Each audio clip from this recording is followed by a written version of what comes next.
Hey everyone, Gil here at graymanprepping. On today's episode of Your Prep for Today, I want to talk to you about grid down prep. Basically, everyone talks about, oh wow, there's going to be a grid down situation and we're going to lose everything. Well, that may happen, but what is most likely to happen is a temporary grid down, such as your local area where some car runs into a power pole, takes out several neighborhoods, a lightning strike takes out a transmission line, takes out a bigger area. Like in California, they had the wildfires that took out a bunch of transmission lines.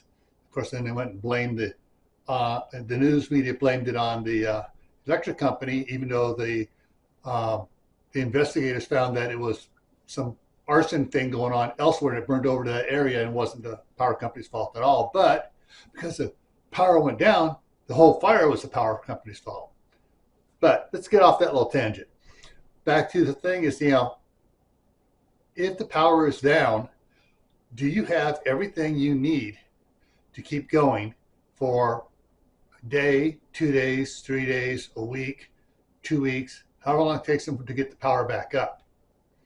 So there are a lot of things you can think about. I've done a lot of videos, both on the Your Prep for Today and on the live streams, talking about power down, backup power, the ways to survive when that situation happens.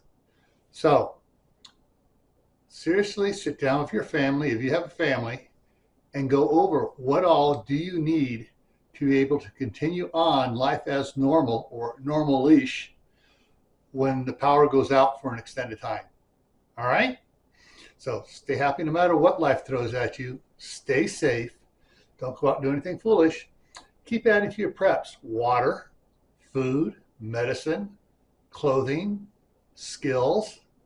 Learn more skills to help you get by when the grid goes down. Why?